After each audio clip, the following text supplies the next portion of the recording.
KSRTC ബസ്സിൽ പെണ്ണുങ്ങൾക്ക് സംവരണ സീറ്റ് തരണമെന്നുള്ള നിർബന്ധമൊന്നുമില്ല. അല്ല, നിങ്ങൾ എന്ത് കരുതി നിങ്ങൾക്ക് ബസ്സിൽ കയറി നിങ്ങൾക്ക് പറയുമ്പോൾ തോന്നുമ്പോ ആണുങ്ങൾ വരുന്ന നിങ്ങൾ സ്ത്രീകളുടെ സീറ്റാണെന്ന് അറിയിക്കാൻ വിചാരിച്ചിട്ടുണ്ട്.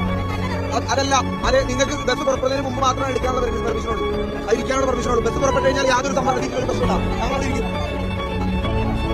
നിങ്ങൾക്ക് റിസർവേഷൻ സീറ്റിൽ ഇരിക്കണോ? പക്ഷെ ഇരിക്കണമെന്നുണ്ടെങ്കിൽ ബസ് പുറപ്പെടുന്നതിന് മുമ്പ് ഇരിക്കണം. അല്ലാതെ ബസ് പുറപ്പെട്ട് സ്റ്റോപ്പ് കഴിഞ്ഞിട്ട് നിങ്ങൾക്ക് ഇരിക്കണമെന്ന് വാശി പിടിച്ചു കഴിഞ്ഞാൽ നിങ്ങൾ ഇനി പോലീസുകാരുടെ വക്കീലെ നിങ്ങൾ സ്റ്റേഷനിൽ വെച്ചോ, കംപ്ലൈന്റ് എടുത്തോ. ഞാൻ എനിക്ക് എഴുന്നേക്കാൻ എനിക്ക് സൗകര്യം.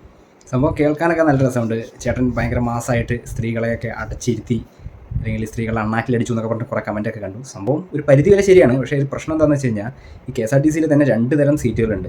ഈ പുള്ളിക്കാരൻ ഈ വീഡിയോയിൽ പറയുന്നത് പോലെയാണെങ്കിൽ KSRTCയിൽ സ്ത്രീകൾക്ക് സംവരണ സീറ്റേ ഇല്ല. സ്ത്രീകളുടെ സീറ്റ് എന്ന് പറഞ്ഞിരിക്കുന്ന ഏത് സീറ്റിൽ വേണമെങ്കിലും ആണുങ്ങൾക്ക് ഇരിക്കാം. ബസ് എടുക്കുന്നതിന് മുൻപ് കയറിയാൽ മാത്രമാണ് ഈ പറയുന്ന പ്രശ്നമുള്ളൂ എന്നാണ്. പക്ഷേ അതിലൊരു പ്രശ്നം എന്താണെന്ന് വെച്ച് കഴിഞ്ഞാൽ പുള്ളിക്കാരൻ പറഞ്ഞത് ശരിയാണ്. പക്ഷേ അത് സ്ത്രീകൾക്ക് സംവരണം ചെയ്തിരിക്കുന്ന സീറ്റിൻ്റെ കാര്യത്തിലല്ല. സ്ത്രീകൾക്ക് മുൻഗണന എന്ന് എഴുതിയിട്ടുള്ളൊരു സീറ്റുണ്ട്. ആ സീറ്റിൽ ഈ പറയുന്ന പോലെ സ്ത്രീകൾ വണ്ടി എടുക്കുന്നതിന് മുൻപ് കയറി ഇരിക്കാനുള്ള ഇതേ ഉള്ളൂ. അത് കഴിഞ്ഞ് ആണുങ്ങൾ ഇരുന്ന് കഴിഞ്ഞാൽ പ്രശ്നമൊന്നുമില്ല, എണീപ്പിക്കാൻ മാറില്ല. പക്ഷേ KSRTCയിൽ നിന്ന് മാത്രമല്ല, എല്ലാ ബസ്സുകളിലും 25% സീറ്റുകൾ സ്ത്രീകൾക്ക് സംവരണം ചെയ്തിട്ടുള്ളതാണ്. ആ സ്ത്രീകൾ എന്ന് എഴുതിയ സീറ്റ് കയറി ഇരുന്നിട്ടാണ് ഈ ചേട്ടൻ ഇത്രയും മാസം കാണിക്കുന്നതെങ്കിൽ നിയമപരമായിട്ട് നടപടി എടുക്കാനുള്ള വകുപ്പ് അതിലുണ്ട്.